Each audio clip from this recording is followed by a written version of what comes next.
नमस्कार दोस्तों, स्वागत है आप सभी का। मैं हूं रंजीत और आज हम चर्चा करने वाले हैं दोस्तों, चाइना जो वीपनाइजेशन करता है ई सप्लाई चेन का। ई सप्लाई चेन का वीपनाइजेशन करने का मतलब ये है, चाइना कई तरीके से अपनी बात मनवाने के लिए ट्रेड में दबाव डालता है। जैसे कि कोई चीज हमको वो बेच रहा है तो उसमें टैक्स में वृद्धि कर देगा या फिर बेचना बंद कर देगा। इस प्रकार के कदम वो उठा सकता है। इससे क्या होगा, यदि हम अपने इलेक्ट्रॉनिक मार्केट में मोबाइल की मैन्युफैक्चरिंग कर रहे हैं, ठीक है, तो यदि हमें कच्चा मटेरियल नहीं मिलता है तो हमारी जो मैन्युफैक्चरिंग है, हमारे देश की जो अर्थव्यवस्था है, वो सीधे सीधे प्रभावित हो सकती है। अब इस वीपनाइजेशन को कैसे करके इंडिया हैंडल कर सकता है, क्या शॉर्ट टर्म स्ट्रेटजी रहेगी, क्या लॉन्ग टर्म स्ट्रेटजी रहेगी, इसके ऊपर आज हम चर्चा करने वाले हैं। लेकिन सबसे पहले हम समझेंगे कि ये जो लाइन यहाँ पर लिखी है, चाइना कैसे करके ई सप्लाई चेन को बाधित करके उसको वीपन की तरह इस्तेमाल करता है। इस चीज को यहाँ पर समझना ज्यादा जरूरी है। इसको समझने के लिए आप यहाँ पर देख सकते हैं कि वो कितने प्रकार से सप्लाई चेन को प्रभावित कर सकता है। पहली चीज ये है कि भाई, तकनीकी रूप से हम उस पर निर्भर हैं, उसका वो मिसयूज कर लेगा। जैसे कि उसके पास में सेमीकंडक्टर है, 5G उपकरण है, इलेक्ट्रिक बैटरियां है, रेयर अर्थ मटेरियल का वो नंबर 1 उत्पादक है और एक्सपोर्टर रहा है। अब उसने कुछ बोला और आपने उसकी नहीं सुने, तो या तो वो टैक्स बढ़ा देगा या तो फिर अपने टेक्नीशियन वहां पर नहीं भेजेगा। मशीनों को आप कैसे करके हैंडल करेंगे, या फिर जरूरी चीजों की सप्लाई को रोक देगा। अब यहां पर भारत के लिए दिक्कत पैदा हो जाएगी। इस चीज को कैसे करके हम हैंडल करेंगे। एग्जाम्पल के तौर पर यह चीज हुई भी है। कैसे? अमेरिका और चाइना के बीच में सेमीकंडक्टर युद्ध चला है, ठीक है, जहां पर चाइना ने बोला था कि मैं अब आपको सेमीकंडक्टर की सप्लाई नहीं करूंगा या फिर उसमें टैक्स में बढ़ोतरी कर दूंगा। इसके बाद दूसरे प्रकार से जो प्रभावित कर सकता है वो ऐसा है, बहुत सारी कंपनियां जैसे कि हुआई है, जेटीई, टिकटॉक, आप सबके मोबाइल फोन में अवेलेबल है। ये क्या है, डायरेक्टली और भी अन्य चीजों से आपके साथ में जुड़ जाती है। आपकी डेटा की चोरी कर सकता है चाइना, ऐसा आरोप चीन के ऊपर लगाया जाता है। इस प्रकार से वो सप्लाई चेन को कुल मिलाकर के बाधित कर रहा है। डेटा एक्सेस कर सकता है, साइबर जासूसी कर सकता है या फिर हमारे नेटवर्क को प्रभावित कर सकता है। ये चीजें भी ई सप्लाई चेन के अंतर्गत आती हैं। हाल फिलहाल में देखा जाए, इसका एग्जाम्पल भी यहाँ पर बताया जा रहा है कि अमेरिका और यूरोपियन कंट्रीज ने हुआई के 5G नेटवर्क को बोल दिया है टाटा बाय बाय। क्यों? क्योंकि यदि हमने 5G नेटवर्क यहाँ पर लेके आए और उस नेटवर्क को कभी वो कम ज्यादा कर देगा तो हमारा पूरा मार्केट, हमारी पूरे देश की इकोनॉमी ठप पड़ जाएगी। इसलिए उन्होंने 5G नेटवर्क को मना कर दिया था। अगला जो कदम उठा सकता है वो है सप्लाई चेन में रुकावट पैदा करना और उसको कंट्रोल करने की कोशिश किया। जैसे कि क्या हुआ था 2010 में, चाइना ने जापान को रेयर अर्थ मटेरियल की सप्लाई रोक दी थी, जिससे जापान की इलेक्ट्रॉनिक इंडस्ट्री संकट में आ गई थी। तो इस प्रकार से वो वीपनाइजेशन का काम करता है।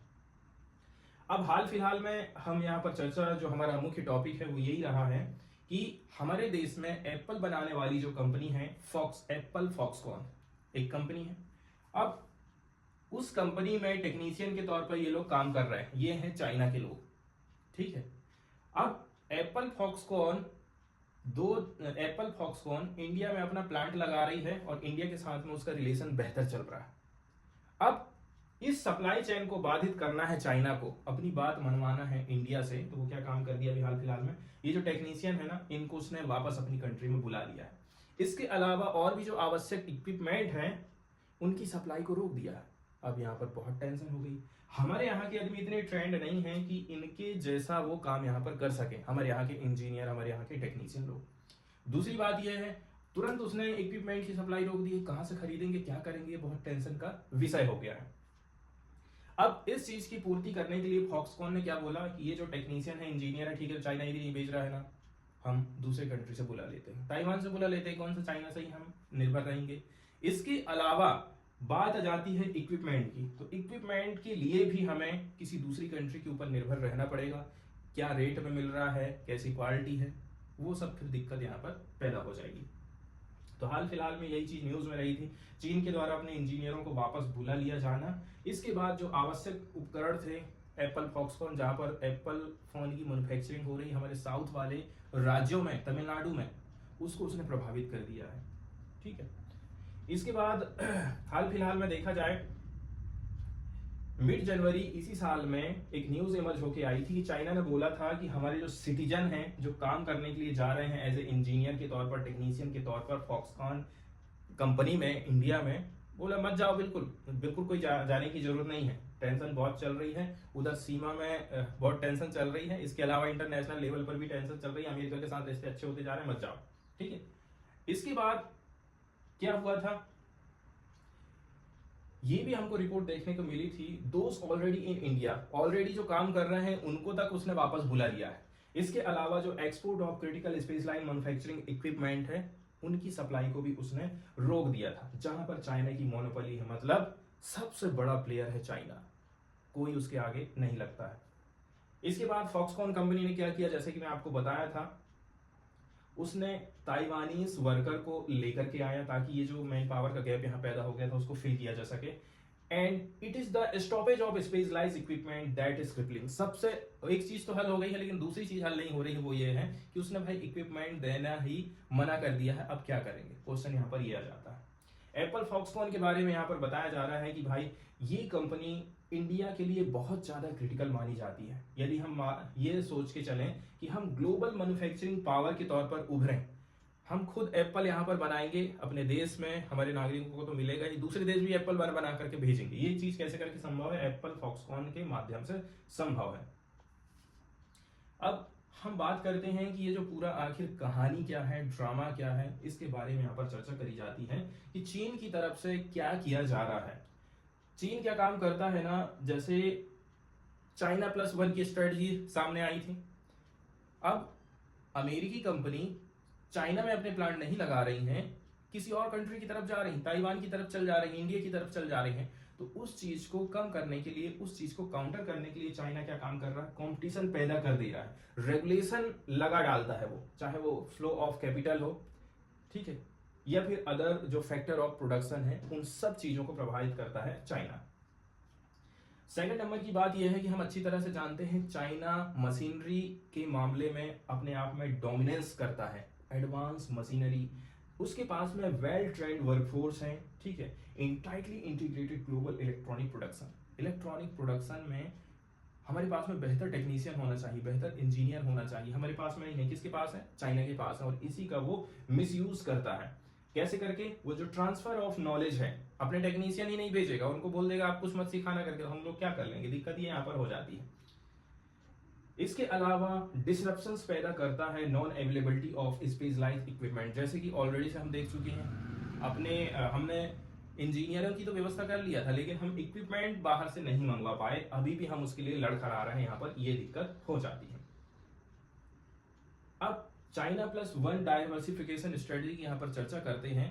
दो देशों के बीच में यदि टेंशन पैदा होती है, जैसे अमेरिका और चाइना के बीच में टेंशन हम देख रहे थे सेमीकंडक्टर को लेकर के या फिर अन्य चीजों को लेकर के, अब अमेरिका ये सोचेगा कि नहीं, मैं अपना प्लांट चाइना में नहीं लगाऊंगा, चाइना टैक्स बढ़ा दे रहा है, कहीं सेमीकंडक्टर नहीं भेज रहा है, ऐसे ऐसे कदम उठा रहा है, तो मैं अब अपना प्लांट ताइवान में लगाऊंगा, अपना प्लांट चाइना में नहीं लगाऊंगा, इंडिया में लगा दूंगा। तो यही है चाइना प्लस वन की स्ट्रेटजी। ये चाइना है, इनमें से आप कहीं भी अपना प्लांट लगा लो, चाइना अकेले के भरोसे हमको रहना नहीं है। और ये चीज हमको कब समझ में आई थी, ट्रेड टेंशन हो रहा था अमेरिका और चाइना के बीच में। इसके अलावा जो रिलेशंस रहे हैं, चाहे वो वेस्टर्न कंट्रीज हो चाहे वो अमेरिका हो, दोनों के बीच में टेंशन बढ़ते जा रही थी, जिसके चलते चलते supply chain, global supply chain प्रभावित होती। इसके बाद कोविड-19 रिलेटेड डिसरप्शन भी आया था, जिससे भी सामानों की जो आवाजाही है ना वो प्रभावित हो रही थी, ताकि बीमारी ना फैल जाए। इससे उसी समय एक स्ट्रेटजी उत्पन्न हुई थी कि चाइना के भरोसे हमको बिल्कुल नहीं रहना है। इंडिया ने भी सोचा था कि हम क्यों चाइना का भरोसा करें, हम खुद आत्मनिर्भर भारत अभियान चलाएंगे और हम खुद अपने आप को मैन्युफैक्चरिंग हब बनाएंगे, ठीक है। तो India is plus one country, India better option है। जनसंख्या के मामले में बहुत बड़ी मात्रा में प्रोडक्शन करना है, हमारे पास में भी ऐसा नहीं है कि वेल ट्रेंड वर्कर नहीं है या फिर इंजीनियर नहीं है, सब मामले में इंडिया चाइना को हम कंपटीशन दे रहे हैं, ठीक है। तो इसलिए इंडिया एक बेटर ऑप्शन के तौर पर यहाँ पर उभर करके सामने आ रहा है। अब चाइना क्या चीज चाहता है, चाइना को ये पता चल गया है कि भाई इंडिया की जो मैन्युफैक्चरिंग सेक्टर है उसके पास में एकदम सिमिलर पोटेंशियल है, जैसा पोटेंशियल चाइना के पास है ठीक उसी प्रकार की कैपेसिटी इंडिया के पास में भी है। इस चीज को वो बहुत अच्छी तरह से जानता है, इसलिए वो जियोपॉलिटिकल राइवल पैदा करता है, ग्लोबल कॉर्पोरेशन को अपने हिसाब से काम करने के लिए बाध्य करता है बड़ी बड़ी कंपनियों को। यदि वो नहीं मानेंगे तो फिर वो अपने हिसाब से काम करना चालू कर देता है। अब ये सारी चीजें हैं, चाइना इतना ज्यादा हमें परेशान कर रहा है, भारत को क्या करना चाहिए या फिर भारत ने अभी तक क्या कदम उठाए हैं इसके बारे में आप देख सकते हैं। सबसे पहले तो राज्यों में मुझे प्लांट लगाना है तो मैं राज्य सरकारों के साथ में मिलकर के काम करूंगा। जितनी भी जो दिक्कतें आ रही हैं राज्यों से पूछना है, ठीक है, उसको सॉल्व करने की कोशिश करना है, तब जाकर के हम कोई बेहतर कंपनी को हमारे देश में मैन्युफैक्चरिंग के लिए ला सकते हैं। ये बहुत अच्छा कदम किया गया था, साउथ वाले स्टेट के साथ में इंडिया ने बातचीत किया था, ठीक है, बहुत सारे प्रयास किए गए 2023 में, तब जाकर के आईफोन 15 मॉडल फॉक्सकॉन की जो फैसिलिटी है संगुवरचत्रम तमिलनाडु में यहाँ पर बनना चालू हुआ। साथ ही साथ इसमें another line in the Tata Electronics plant in the Hosur Karnataka, Tamil Nadu और कर्नाटका दो जगह पर आईफोन बन रहा है। वो कैसे संभव हो पाया है? राज्य सरकारों से पूछे हैं कि भाई आपको क्या दिक्कत आ रही है, कंपनी क्या चाहती है, तब जाकर के ये चीज संभव हो पाई है। वहीं यदि हम बात कर लें, मार्च 2024 खत्म हो रहा है, एप्पल ने असेंबल किया था 14 बिलियन कीमत के आईफोन इंडिया में through contract manufacturers Foxconn, Pegatron and Tata electronic. तीन कंपनियों के माध्यम से इंडिया ने 14 बिलियन डॉलर के आईफोन बनाया था। तो ना केवल भारत के लिए, साथ ही साथ उसने एक्सपोर्ट भी किया है, ये बहुत बड़ी बात हो जाती। वहीं यदि हम बात करें 2024 में पहली बार ऐसा हुआ था कि आईफोन 16 प्रो मॉडल की असेंबली किया गया था फॉक्सकॉन की तरफ से इंडिया में। State government in South India है prioritise Apple Foxconn in their pursuit of investment. South के जो स्टेट हैं ये बहुत अच्छी तरह से जान रहे हैं कि फॉक्सकॉन के साथ में मिलकर काम करो सबसे बेटर है। इसके अलावा भी और कंपनियां हैं जो कि आईफोन का निर्माण कर रही हैं हमारे देश में। अगला जो कदम उठाया जा रहा है इंडिया की तरफ से, इलेक्ट्रॉनिक मार्केट में हम बेहतर कैसे करके हो सकते हैं। तो पद्म भूषण जैसे पुरस्कार प्रोवाइड करे जाते हैं यंग ली को, जो कि चेयरमैन है फॉक्सकॉन के। 2024 में ये पुरस्कार दिया गया था। इसका मकसद यही है कि भाई इनको थोड़ा सा हम इंसेंटिवाइज प्रोवाइड करें, इनको थोड़ा सा खुश करने की कोशिश करें, ताकि मोबाइल फोन आईफोन हमारे देश पर ही बनता रहे और थोड़ा हमको सस्ता मिले, ताकि अपन लोग प्रो वाले जैसे मॉडल खरीद सकें। इसके बाद हम बात कर सकते हैं इंडिया की तरफ से मेक इन इंडिया प्रोग्राम चलाए जा रहे हैं। बात वही है कि भाई मैं चाइना के ऊपर क्यों निर्भर रहूंगा, जब चाइना हम मेरे को आंख दिखाते रहता है। तो सरकार ने बोला है कि मेक इन इंडिया प्रोग्राम में चलाऊंगा, आप हमारे देश में ही बनाइए और यहाँ से चीजों को हम बाहर बेचेंगे। इसके लिए लार्ज स्केल मोबाइल मैन्युफैक्चरिंग बहुत ज्यादा इंपॉर्टेंट हो जाता है। हमारा जो इलेक्ट्रॉनिक मार्केट है आज के समय में आप देखेंगे सबसे ज्यादा खरीदी जाने वाली चीज मोबाइल ही है, मोबाइल से ही सारा काम हो जा रहा है। तो लैपटॉप और कंप्यूटर की वैल्यू आज के समय में कम हो गई, खरीद कम रहे हैं लोग। तो मेक इन इंडिया प्रोग्राम के अंतर्गत लार्ज स्केल इलेक्ट्रॉनिक मैन्युफैक्चरिंग सबसे ज्यादा महत्वपूर्ण हो जाता है। पार्टिकुलरली यदि हम स्मार्टफोन की बात करें तो ये एक इंपॉर्टेंट पिलर है मेक इन इंडिया प्रोग्राम का। इसके बाद सरकार क्या लेकर के आई थी, पीएलआई स्कीम लेकर के आई थी। सरकार का कहना है कि देखिए कोई भी जो कंपनी है आसानी से यहां पर अपना प्लांट लगाने वाली नहीं है जब तक मैं उसको कुछ सपोर्ट ना दूं। जैसे कि बाहर से उस कंपनी को कोई चीज मंगवाना है तो उन उपकरणों को मैं टैक्स से फ्री कर दूंगा, या फिर उसको बोलूंगा आप यहीं पर बनाओ, हम आपकी कुछ मदद करेंगे, मतलब आपको इंसेंटिव प्रोवाइड करेंगे।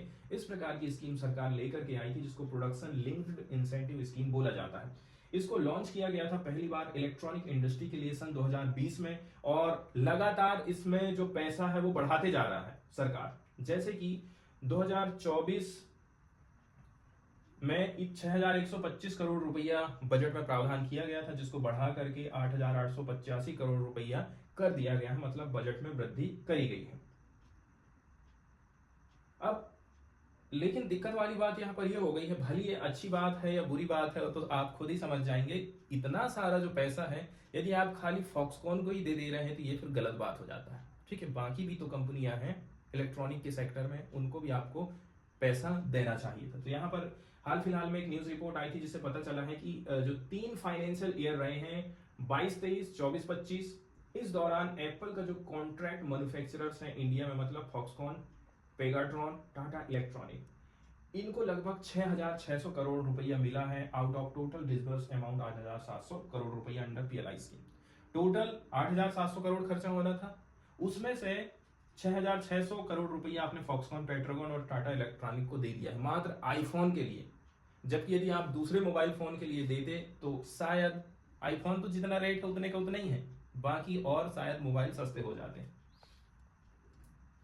अगला जो कदम उठाया जाता है इंडिया की तरफ से वो ऐसा है कि एप्पल को यहाँ बनाना है। एप्पल में चिप लगेगा, सेमीकंडक्टर लगेगा, रेयर अर्थ मेटल लगेंगे, तो इनको बाहर से जो बुलाया जाएगा इंपोर्ट में हम टैक्स को कम कर देते हैं, जीरो कर देते हैं, फ्री कर देते हैं। ये प्रावधान यूनियन बजट 2025 में किया गया, जहां पर कंप्लीट तरीके से रिमूव कर दिया गया है बेसिक कस्टम ड्यूटीज को, इंपोर्ट टैक्स को मोबाइल फोन कंपोनेंट में, जैसे कि printed circuit board, camera module, connector, sensor, ये सारी चीजों में इनको टैक्स से फ्री कर दिया गया। हमें तो कोई फायदा नहीं हुआ है, ये खाली मोबाइल निर्माता कंपनियों को हुआ है। अब उनके ऊपर है कि वो कितना प्राइस गिरा पा रहे हैं आईफोन का। इसके अलावा जो लिथियम आयन बैटरीज हैं मोबाइल फोन के लिए, उसमें भी ये बहुत अच्छा कदम उठाया गया, इसलिए मोबाइल फोन हो सकता है सस्ते हो जाएं। ऐसा हमेशा ही लगता है मगर आईफोन सस्ता नहीं होता है। अब एक चीज यहाँ पर ये समझने की जरूरत है दोस्तों, अभी हाल फिलहाल में 2024 में बातचीत हुई है, सीमा के बीच रिलेशन नॉर्मल हुआ है, और फिर उसके बाद नया विवाद यहाँ पर खड़ा हो गया है कि जब भी संबंध नॉर्मल होने लगते हैं ना, उसी समय चाइना उल्टा सीधा काम कर देता है। इसलिए हमें चाइना के साथ अपने रिलेशन को नॉर्मल रखना बहुत ज्यादा जरूरी हो जाता है। अब इंडिया को लॉन्ग टर्म के लिए सोचना है, शॉर्ट टर्म के लिए कुछ भी आपको ये नहीं ध्यान रखना है कि तुरंत मैं ताइवान से इंजीनियर बुलवा लेता हूँ। लॉन्ग टर्म के लिए ये हो सकता है कि इंडिया के इंजीनियर क्यों ये काम नहीं कर सकते, इसका मतलब ये है स्किल की कमी है। इक्विपमेंट की बात आ जाती है तो हम चाइना के ऊपर क्यों निर्भर है। रेयर अर्थ मेटल के लिए क्या हमारे पास में वैज्ञानिक लोग बिल्कुल भी चीजों को पता नहीं कर पा रहे हैं कि इंडिया के पास क्या कोई रेयर अर्थ मेटल निकल सकता है, या क्या हम कोई इक्विपमेंट बना सकते हैं। जो ये सब क्वेश्चन है जिनको यहाँ पर सोचने की जरूरत है। इजी सॉल्यूशन तो कुछ होने वाला नहीं है यदि चाइना इस प्रकार से ब्लॉकेज लगाता है ई सप्लाई चेन में, ठीक है। तो शॉर्ट टर्म के लिए तो यहाँ पर कुछ भी नहीं है। पहली बात यह है एप्पल एंड फॉक्सकॉन को मिल करके आना पड़ेगा। चाइना के साथ में आपको तो नेगोशिएशन करना ही पड़ेगा कि आप भाई बीजिंग के जो लेटेस्ट मेजर्स अपनाए गए हैं उनको आप थोड़ा सरल बनाइए। बात ऐसी है कि भाई जो ये बड़ी बड़ी कंपनियां हैं इनके प्लांट चाइना में भी हैं, इंडिया में भी हैं, इसलिए चाइना इनकी बात मान सकता है, इसलिए ऐसा किया जा सकता है। पहला कदम तो ये है। इसके बाद well rounded and holistic manufacturing ecosystem हम हमारे देश में लेकर के आएंगे ताकि चाइना को घुटने टेकने पर हम मजबूर कर सकें।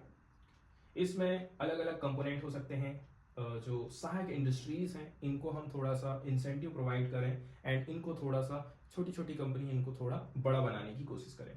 इसके बाद सरकार ने नेशनल मैन्युफैक्चरिंग मिशन लेकर के आई है, ये मिशन भी काफी कुछ हेल्प करने वाला है small medium and large scale की जो इंडस्ट्रीज हैं जिसका अनाउंसमेंट किया गया था यूनियन बजट में। ये एक बहुत ही अच्छा स्टेप है, लेकिन इसमें भी रुपए पैसे डालने की जरूरत पड़ेगी, तब जाकर के टेक्नोलॉजिकल नॉलेज शेयरिंग पॉसिबल हो पाएगा।